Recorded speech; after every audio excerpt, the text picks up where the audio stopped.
Hey, konnichiwa minasan, it's Gray from Akazashi's Tea House over in Japan. How you doing? Are you good? Are you genki? Okay, here is a shorter review. This is Action Comics Presents Doomsday Special Issue 1, which came out on August 29th, priced at $5.99 because it is a special. It is like super-sized. Written by Dan Wadders, and it's got art by a few artists, including Eddy Barrows and Eber Ferreira on the main story, and Max Raynor on the backup story. Okay, now I'm going to read from my WordPress blog review, which I posted on Sunday in Japan. So, just bear with me, here we go. I'll put a link in the description to the review if you want to check that out. So, bit of background from me. Growing up, I was always a Batman comic book fan. I never got into Superman comics back then, and I'm not even sure why. So the only thing I know about the creature Doomsday, apart from his appearance in, which one was it? Batman vs Superman, yeah? Okay, all I know about him is that he or it killed Superman back in Superman issue 75 with a cover date of January 1993. According to Wikipedia, Superman issue 75, I'm quoting now, which features the death of Superman, sold over 6 million copies and became the top-selling comic of 1992. 6 million copies! Those are sales numbers DC can only dream about these days. Can you imagine that? What got me to pick this issue up is the writer Dan Wadders. I've enjoyed some of his comic book writing before, including work on the Sandman Universe Lucifer series from 2018 and Homesick Pilots with the artist Caspar Wingard. That was back in 2021-2022. He also wrote a Sword of Azrael miniseries in 2022 that I keep hearing good things about and I need to pick up.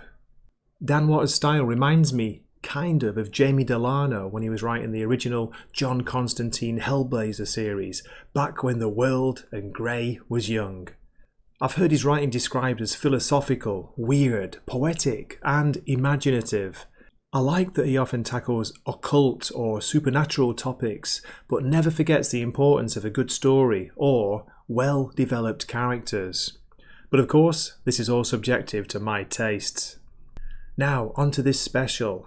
In the first story, Doomsday in Hell, we journey to hell with Supergirl and Martian Manhunter, John Johns, as they discover Doomsday is attempting to break out of the infernal realm and return to Earth. The living embodiment of death, destruction and evolution has tired of his time as a king in hell and seeks a way back to our earthly plane.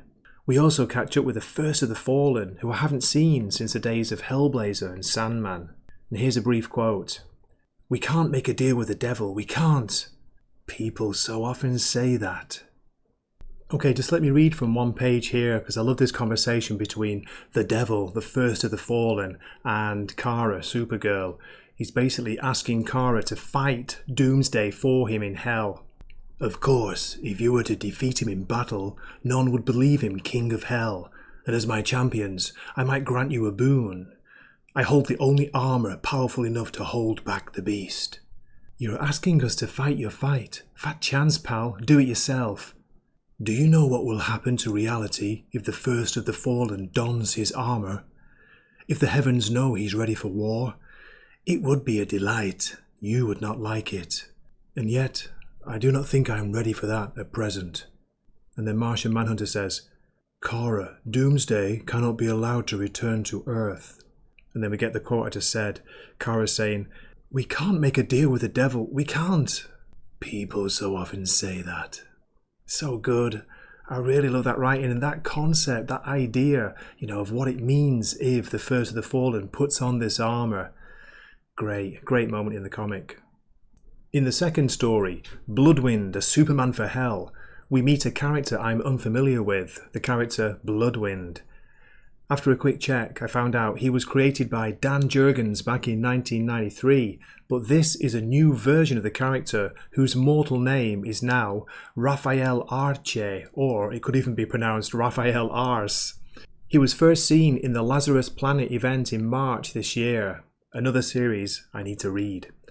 Raphael is making his way through the 9 circles of hell, a la Dante's Inferno, and trying to free the trapped souls he finds there.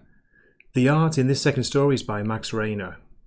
There are some great pages, some great art moments in here. We see demons, of course. We see something called the Doomhounds, which are so cool. They're a kind of hybrid of Doomsday and Devil Dogs. Looks awesome. Anyway, to quickly summarise, I really enjoyed these two stories, and I didn't feel lost by not having read the Lazarus Planet event that's referenced in the Bloodwind story. They work well as like one and done stories, but they're also setting up future storylines in the main Action Comics title.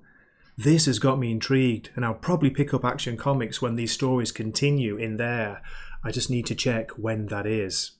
Okay, so I give the Action Comics Presents Doomsday Special a Wakizashi rating of 8 out of 10. I do recommend it if you've got any interest in the sort of the more infernal world of DC Comics, you know, the hell landscape or the magical characters. And of course, if you want to see a bit of awesome Supergirl action and even Martian Manhunter, yeah, do pick this up, give it a try. So as always, thank you so much for watching the video or listening in. I really appreciate it. Thanks to all my members, and do drop a comment. Let me know what you think. Are you tempted to pick this up? Have you read Dan Watter's work before? I'd love to hear from you, and I do make an effort to answer every comment. Okay, this has been Gray from Akizashi's Tea House saying matane.